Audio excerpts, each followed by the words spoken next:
Bonsoir à tous, c'est l'heure de votre journal d'information. Voici les grands titres de l'actualité. Signature à Tripoli d'un protocole d'accord entre le groupe Sonatrach et la National Oil Corporation NOC, en vertu duquel la compagnie reprendra ses activités en Libye. Un accord qui permettra aux deux parties de renforcer la coopération dans le domaine pétrolier et gazier.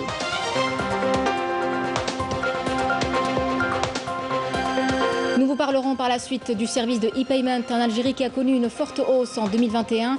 3 fois plus de transactions ont été faites par des TPE en comparaison à l'année 2020. Les commerçants y veillent, mais faudrait-il encore que les consommateurs y adhèrent?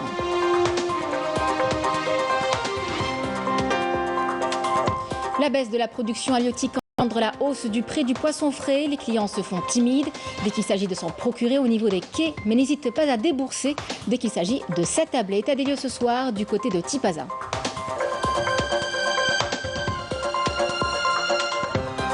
Nous irons pour finir dans l'extrême sud du pays, au Tassili Nadjer, à la découverte ou redécouverte du parc national.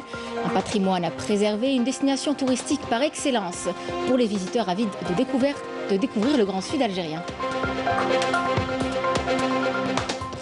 Mesdames, Messieurs, bienvenue. Le groupe Sonatrach a hier signé à Tripoli un protocole d'accord avec la National Oil Corporation, NOC, en vertu duquel la compagnie reprendra ses activités en Libye, qui, on le rappelle, ont été suspendues depuis 2014 en raison de l'éclatement de la crise dans ce pays. Cet accord, paraphé par le PDG du groupe Tawfiq Hakkar, en visite en Libye, et le président du conseil d'administration de la NOC, Mustafa Sanalla, permettra aux deux parties de renforcer la coopération dans le domaine pétrolier et gazier. Emel Bouarba. Le groupe Sonatrach reprend ses activités pétrolières et gazières en Libye après plusieurs années de suspension en raison de la crise qui a touché ce pays. C'est ce que prévoit le protocole d'accord signé entre la compagnie nationale et la National Oil Corporation libyenne. À la faveur de cet accord, les deux parties veulent renforcer la coopération dans le secteur pétrolier et gazier et développer les opérations d'exploration. Sonatrach respecte ses contrats en Libye, des contrats à travers lesquels nous voulons parachever nos engagements contractuels et examiner les voies à même de développer les champs explorés dans les plus brefs délais. Ce protocole d'accord vise principalement la reprise de nos activités de prospection et de production en Libye, en remplissant nos obligations contractuelles dans les zones contractuelles 65 et 96-95 dans le bassin de Rdames. Nous voulons reprendre l'activité rapidement et développer les champs découverts. Le volume des investissements de l'entreprise nationale en matière d'exploration en Libye dépasse les 150 millions de dollars et nous envisageons d'atteindre les 200 millions de dollars. Les deux parties ont convenu de préparer des programmes de partenariat dans divers domaines tels que la géophysique, la géologie, le forage, le soudage et l'inspection.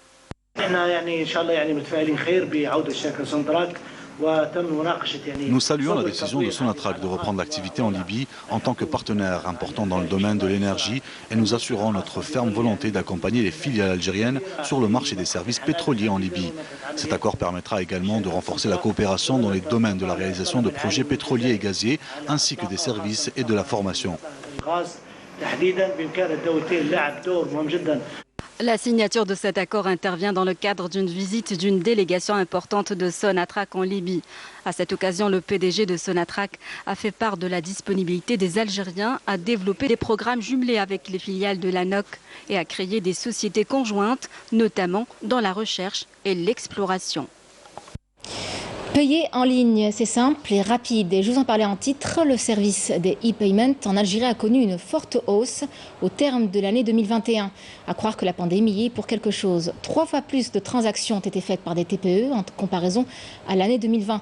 Les commerçants y veillent, mais faudrait-il encore que les consommateurs y adhèrent? Raouf Hamouche. Après avoir choisi son article, Zakaria opte pour le paiement électronique pour effectuer son achat. Je viens d'acheter une paire de chaussures. J'ai payé avec ma carte CIB.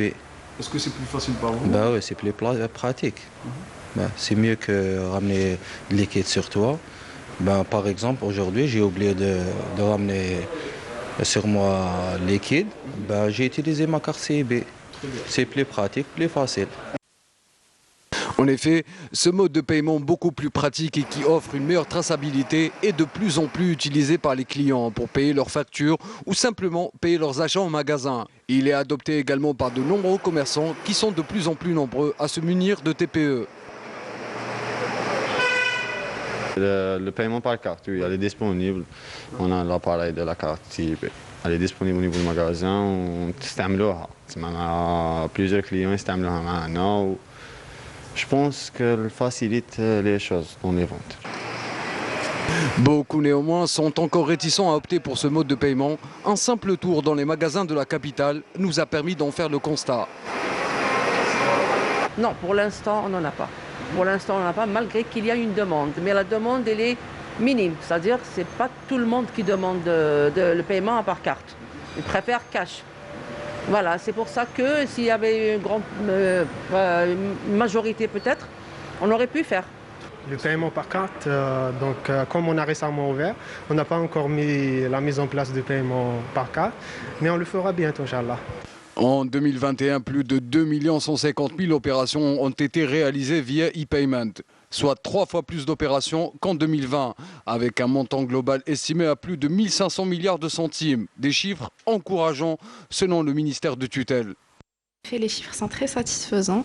Les commerçants déjà utilisent de plus en plus les TPE et il y a même c'est-à-dire que les clients eux-mêmes donc exigent ces TPE au niveau des magasins. L'État encourage les commerçants à adhérer au paiement électronique direct, donc via les TPE, donc qui sont les terminaux de paiement électronique. Donc dans ce sens, par exemple, en 2020, il y a eu une large campagne de sensibilisation. Conformément à la loi de finances 2022, chaque commerce devra mettre à la disposition du consommateur un TPE, et ce, avant le 30 juin 2022. Pâtes alimentaires et couscous sont affichés à des prix réduits par rapport aux dernières semaines en raison de la décision du gouvernement d'approvisionner les moulins en céréales venant de l'Office national. Les pâtes sont donc vendues aux consommateurs à des prix cassés puisque les revendeurs eux-mêmes les ont achetées moins cher. Le prix de la baguette de pain qui a connu une hausse devrait lui aussi se stabiliser. Emel Bouarba. Depuis quelques jours, le prix des pâtes alimentaires a considérablement baissé. Une réduction saluée par les consommateurs. Cette baisse est vraiment la bienvenue. J'espère que cela touchera tous les autres produits alimentaires.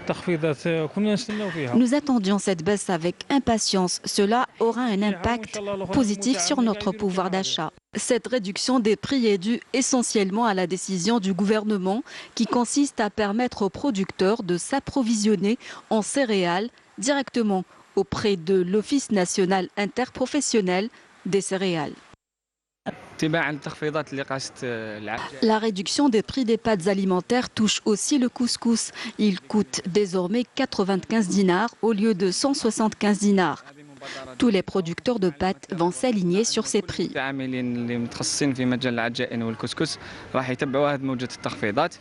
À la faveur de la décision du gouvernement, l'Office national interprofessionnel des céréales approvisionne les minoteries en céréales au prix subventionné. Cette baisse des prix des pâtes alimentaires est due essentiellement au fait que le blé est fourni par l'État par le biais de l'Office national des céréales. La polémique sur le prix du pain a elle aussi rebondi depuis quelque temps. الصباح يبيعوا بالفرق تلحق العشرة ما كاش تاع الفرق العشيه كاين تاع 15 دينار سبيسيال 15 ريال نورمال على الفرق وتاع السميد 2000 ونخاله 2000 ما زادولوش لك بلايص واحد اخرين ممكن. Certains boulangers justifient la hausse des prix par l'augmentation des matières premières et des charges. Toutes les matières premières اللي نخدموا بها الخبز زادوا ب 100%. شحال نعيا ونشدوا. نشدوا بوتيت عامين مي بصح يجي نهار خلاص اون فا سيدي. بها ب 15 دينار كيما راهم يديروا سيرتان بولونجي باسكو يلحقوا لا ما ينجموش.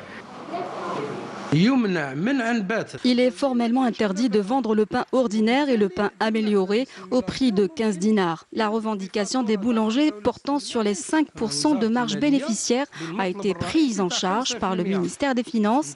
Concernant les charges comme l'électricité, les boulangers peuvent bénéficier également de mesures favorables. Autant de mesures visant à encourager les artisans boulangers et protéger le pouvoir d'achat des citoyens. La sensible baisse de la production halieutique implique sans surprise la hausse du prix du poisson frais. Si les clients se font rares au niveau des quais du port de Tipaza, les restaurants de poissons font le plein. État des lieux du côté de Tipaza avec Sofiane Hamoudi. Nous sommes au port de pêche et de plaisance du centre-ville de Tipaza, à quelques encablures des ruines romaines. L'affluence constatée sur les lieux est très timide en ce vendredi matin. Les rares visiteurs flânent d'étal en étal pour admirer la belle palette de poissons et autres fruits de mer. Mais rares sont ceux qui mettent la main à la poche à cause des prix jugés exorbitants. 1000 dinars, le crevette 4600. Le merlon 2400, rouge 2600, spador 4000. Le marché est vide comme vous le voyez. Il n'y a que 2-3 personnes. Pour un vendredi, c'est vraiment décevant.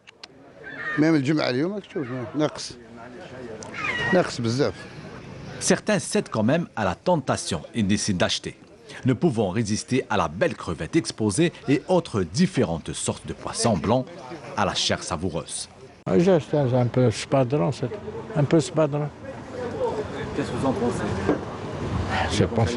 C'est de bonne qualité, mais c'est un peu cher, c'est tout. Elle est à 3900. Comme je vois, il y a une bonne marchandise. Moi, je suis un connaisseur du poisson. Je suis un bon client. Chaque week-end, j'achète. Le week-end de l'occasion propice aux sorties familiales ou entre amis.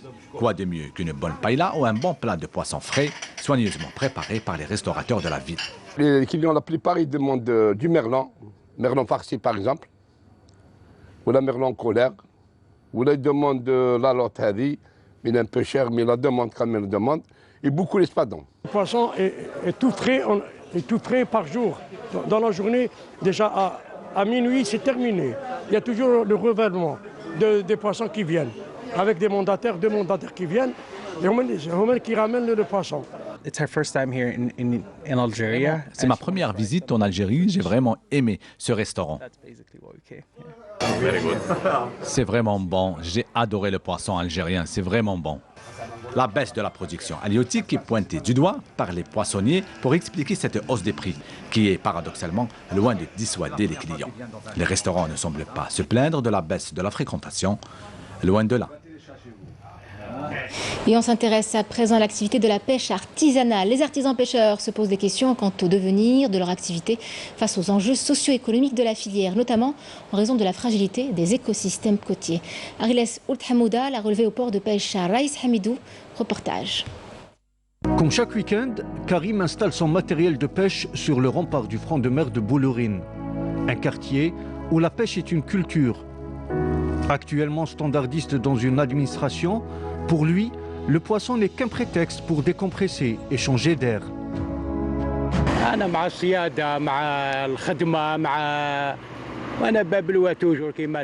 Je suis passionné de pêche. Il y a plusieurs points où je vais pêcher. Tout ce secteur est réservé à la pêche amateur. Moi, je viens ici à Bab el-Oued ou alors je vais à Saint-Eugène. On pratique cette activité depuis les années 70. Avant, à 9 h du matin, on pouvait pêcher un gros poisson comme ça, même 2 ou 3 pièces. Aujourd'hui, plus rien. Mais la pêche n'est pas que plaisance. Un peu plus loin, c'est dans cet abri de pêche de Raïs Hamidou, ex-Pointe Pescade, que nous rencontrons Raïs Hicham, pêcheur artisan, qui voit que son activité et les ressources naturelles sont en péril.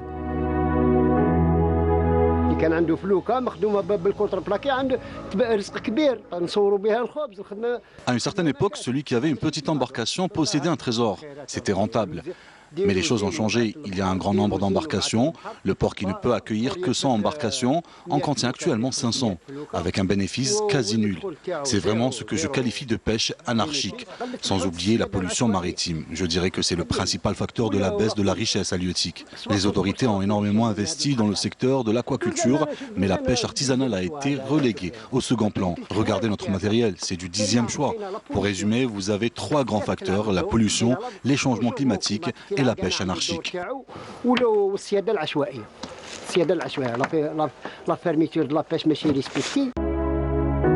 L'acquisition du matériel, sa réparation, ou son renouvellement sont d'autres points qui pèsent sur la profession de la pêche artisanale, qui représente aujourd'hui environ 90% de l'activité de pêche en Algérie.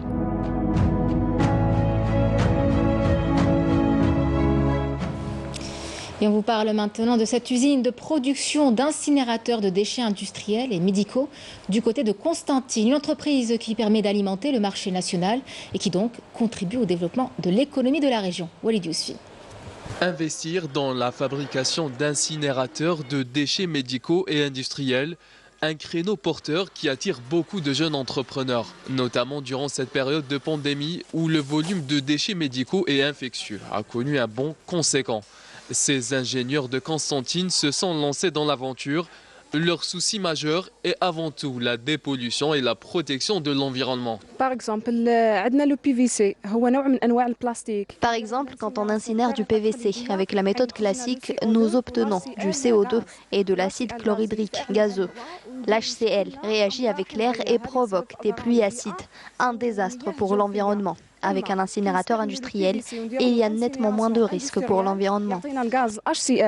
Des machines fabriquées localement grâce à une main-d'œuvre 100% algérienne. Ici, tout est mis en place pour avoir un produit de qualité dans le respect des normes internationales. Nous respectons tous les critères de sécurité, notamment en ce qui concerne l'environnement. Nous nous sommes lancés dans la fabrication de ce type d'incinérateurs car ils sont très avantageux pour les industriels, pour les centres d'incinération et les déchetteries. Nous souhaitons aussi exporter notre production. Nous fabriquons aussi bien les incinérateurs médicaux que les incinérateurs industriels. Nous avons aussi un autre projet qui concerne les déchets des hydrocarbures dus au forage. Créer plus de richesses et de postes d'emploi, c'est donc le défi que s'est fixé cette usine de fabrication d'incinérateurs, une entreprise qui ambitionne à moyen et à long terme de pénétrer le marché international. C'est à Blida que nous allons à la découverte d'une unité de recyclage spécialisée dans la revalorisation d'huiles usagées pour en faire du savon artisanal. Yasmine Massoudi. Collecter et recycler les huiles usagées pour les transformer en savon artisanal prêt à l'emploi. Une idée ingénieuse non seulement rentable, mais qui permet de lutter contre la pollution et de préserver la planète. Notre projet consiste à collecter les déchets ménagers, plus spécialement l'huile de friture. C'est une petite unité de production. Nous espérons développer notre activité et offrir des postes d'emploi. C'est un savon naturel car il n'y a pas de produits chimiques. Il est fabriqué à base d'huile alimentaire. يفوت في البريمي فيلتر نحيلو الوسخ الكبير هذاك ومن بعد يدخل في الباك. La première étape consiste à filtrer l'huile. On la met ensuite dans le bac pour une durée de 24 heures pour que l'eau descende complètement. Pour le stocker, une partie ira à la savonnerie pour en faire des copeaux qui sont la matière première du savon. La deuxième partie est destinée aux fabricants. l'atelier تاعنا تاع الصابون باش نخدموا بو تاع الصابون ماتيير بريمير تاع الصابون ولا بارتي دوزيام نبيعوها للناس اللي يخدموا ثاني الصابون كيما حنا. Une fois filtrée, l'huile est transportée vers l'atelier pour la saponification. Nous ajoutons de la soude et de l'eau. Pour une dose d'huile traitée, nous avons besoin de 45 litres d'eau. Après l'avoir séchée, nous procédons à la découpe. Un seul litre d'huile peut polluer jusqu'à 10 millions de litres d'eau. La revalorisation de l'huile usagée, une alternative écologique qui contribue considérablement à la protection de l'environnement, en plus de créer de la richesse et de l'emploi. Ils sont de plus en plus nombreux à être confrontés aux contraintes dans la filière de l'élevage de bétail. Les causes sont pointées du doigt et pour y faire face, des mesures d'urgence ont été prises par la tutelle. Elles permettront notamment d'augmenter la ration d'orge octroyée aux éleveurs. Malim Damis. Naouri Guetaf, jeune éleveur de la commune de Messad à Djelfa, il possède un cheptel ovin qui compte plus de 1800 têtes. Depuis quelques mois, il subit de plein fouet les conséquences de la sécheresse et de la flambée des prix, ou même l'indisponibilité de l'aliment pour bétail. Avant, nous achetions le fourrage et le son de blé entre 4000 et 4200 dinars, l'orge à 5000 ou 5200 dinars, mais aujourd'hui, même à ces prix, on n'arrive plus à les trouver. Les pouvoirs publics doivent prendre des mesures urgentes pour nous assurer la disponibilité de l'orge le plus tôt possible. De son côté, la coopérative des céréales et des légumes secs de la wilaya veille à l'approvisionnement continu des éleveurs en orge subventionnés tout au long de l'année. Nous travaillons à base des listes établies par la direction des services agricoles, la Chambre d'agriculture et la Fédération des éleveurs. Et donc chaque éleveur inscrit sur la liste bénéficie de cet aliment. Je suis venu récupérer ma ration qui est de 20 quintaux, mais ce n'est pas suffisant. Le ministère de l'Agriculture et du Développement rural a pris des mesures exceptionnelles en ce mois de février pour augmenter la ration d'orge octroyée aux éleveurs de 300 à 600 grammes par jour concernant les brebis, 2 kg à 4 kg pour le cheptel équin et 2 kg pour le cheptel camelin. Pour mettre un terme à la spéculation, les autorités compétentes œuvrent à lutter contre ces pratiques en appliquant des mesures strictes à l'encontre des spéculateurs. Un programme a été tracé avec les services de sécurité et les services agricoles de la wilaya de Djelfa. Nous avons organisé une sortie sur le terrain qui a permis de constater les pratiques spéculatives de certains intermédiaires. Les activités agropastorales souffrent actuellement d'une multitude de problèmes, notamment la réduction sensible du couvert végétal et l'ensablement progressif. Pour rappel, vu la hausse des cours d'orge sur le marché international, l'État a augmenté le prix administré de cette céréale à 2000 dinars par quintal contre 1500 dinars par quintal. Santé et Covid-19, l'Algérie enregistre une légère hausse du nombre de contaminations. Le dernier bilan établi par le ministère de la Santé fait état de 532 nouveaux cas, 422 guérisons et 13 décès malheureusement à déplorer. Une situation épidémiologique qui exige de tout citoyen vigilance et respect des mesures barrières. Le don du sang, on en parle également ce soir. Une campagne de collecte de sang a été lancée dans la commune de Cheraga, à l'ouest d'Alger, pour sensibiliser les habitants de cette localité. Une initiative qui a été très bien accueillie. Malim Damis. Grand engouement enregistré depuis ce matin au niveau des chapiteaux installés ici dans la commune de Cheraga à Alger. Profitant du week-end, les initiateurs tentent de sensibiliser à l'impératif du don de sang et de la vaccination anti-Covid-19. Je suis venu faire un don de sang car il y a beaucoup de personnes malades qui en ont besoin. J'ai été de passage et cette campagne a attiré mon attention. J'ai donc décidé de faire un don de sang pour sauver des vies. Une initiative louable au moment où les besoins en sang sont énormes, notamment en cette période de pandémie où les donneurs se font rares. Il y a beaucoup de personnes qui ne connaissent pas la valeur d'une goutte de sang. Et vu que la majorité des citoyens ne se portent pas volontaires, donc on organise des campagnes de sensibilisation pour les orienter vers les centres de transfusion sanguine. Donner son sang, un geste salvateur. L'objectif de cette opération est donc d'aller à la rencontre des donneurs pour approvisionner les banques de sang presque à sec actuellement. L'actualité à l'étranger essentiellement marquée par ces nouvelles attaques de l'armée populaire de libération sahraoui contre les retranchements des soldats de l'occupant marocain dans le secteur Haouza. Selon le communiqué du ministère sahraoui de la Défense, des détachements avancés de l'APLS ont ciblé les retranchements des soldats de l'occupation en bombardant violemment les régions d'Arsibi el-Naqla, Amjresh et Laqsar. Et puis cet appel du secrétaire général de l'ONU, Antonio Guterres, à toutes les parties à continuer à préserver la stabilité en Libye comme une priorité absolue alors que le pays compte 2 premiers ministres concurrents. Antonio Guterres rappelle à toutes les institutions l'objectif premier d'organiser des élections nationales dans les meilleurs délais pour ainsi garantir le respect de la volonté politique des 2,8 millions de citoyens libyens qui se sont inscrits sur les listes électorales. Et on revient chez nous en Algérie, direction l'extrême sud du pays, au Tassili Nadjer, à la découverte ou redécouverte du parc national. Un patrimoine à préserver, une destination touristique par excellence pour les visiteurs avides de découvrir le grand sud algérien. Yasmine Massoudi. 72 km² de sable et de forêts de rochers de grès érodés, offrant l'image d'un étrange paysage lunaire et véritable musée à ciel ouvert. Le parc national du Tassili Nadjer est aujourd'hui une destination privilégiée pour les touristes locaux et étrangers. Nous souhaitons que les Algériens s'intéressent plus au tourisme local. Il y a tellement d'endroits magnifiques à visiter dans notre pays. Pour ma part, c'est la 5e fois que je viens ici. Nous avons un très beau pays. La région de Tadrart vaut le détour. Les touristes sont très bien pris en charge par les habitants de la région.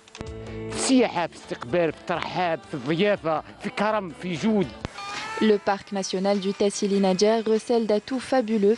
Les touristes viennent découvrir la diversité géologique et archéologique de ce site, notamment les célèbres gravures rupestres lors des circuits touristiques organisés à leur profit.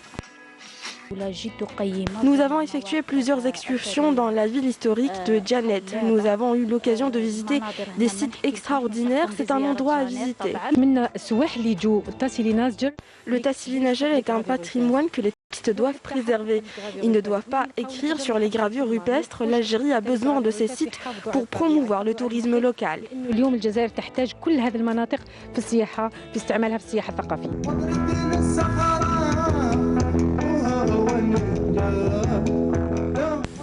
Une fois la nuit tombée, les touristes ont la chance d'assister à des concerts de musique tergui.